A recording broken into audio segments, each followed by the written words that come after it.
നമസ്കാരം. രമേഷ് കവണ്ടിത്താവളം. നിങ്ങൾ ഇലക്ഷന് നിൽക്കുന്ന സമയത്ത് നിങ്ങൾ സ്ഥാനാർത്ഥികൾ ഈ ചുമരെഴുത്ത്, ഈ കട്ടൗട്ടുകൾ, ബാനറുകൾ, പടുകൂറ്റൻ കട്ടൗട്ടുകൾ ഇങ്ങനെ പരസ്യത്തിന് ചിലവാക്കുന്ന പൈസ ഉണ്ടെങ്കിൽ നിങ്ങളുടെ വാർഡിലെ എല്ലാവർക്കും ഓരോ ബിരിയാണി വാങ്ങിച്ചു കൊടുക്കാം. കാരണം നിങ്ങളിതൊക്കെ എന്തിനാ ചെയ്യണം? വോട്ട് കിട്ടാൻ വേണ്ടി. വോട്ട് കിട്ടണമെങ്കിൽ നിങ്ങളുടെ ജയിച്ചു കഴിഞ്ഞ ശേഷം നിങ്ങളുടെ ഓരോ ആവശ്യത്തിന് വരുന്ന ആൾക്കാരോട് നിങ്ങൾ ആ പറഞ്ഞ കാര്യം നടത്തി കൊടുക്കാൻ പറ്റുമെങ്കിൽ പറ്റുമെന്ന് പറയാം. അല്ലെങ്കിൽ ഇന്നതാണ് കാരണം, പറ്റാത്തതിന് കാരണം പറയാം. അല്ലാതെ നാളെ തരാം അടുത്ത വർഷം തരാം പറയുമ്പോൾ അവർ ഒരു ഐഡിയ വെച്ചിട്ടുണ്ടാവും. പറ്റില്ലെങ്കിൽ പറ്റില്ല പറഞ്ഞാൽ അവർ ആ ഐഡിയയിൽ അവർ സ്റ്റെപ്പ് നടക്കും. അല്ലാതെ തരാ പറഞ്ഞിട്ട് ഓരോ കാര്യങ്ങൾ പറഞ്ഞ് തിരിച്ചയക്കരുത്.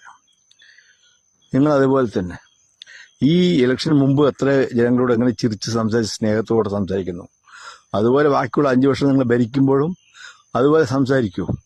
നിങ്ങൾക്ക് ചെയ്യാൻ പറ്റുകയാണെങ്കിൽ പറ്റും പറയൂ, ഇല്ലെങ്കിൽ ഇല്ല പറയൂ. ഒരാൾ കണ്ട് സ്നേഹിച്ച് സംസാരിക്കൂ. നന്ദി, നമസ്കാരം.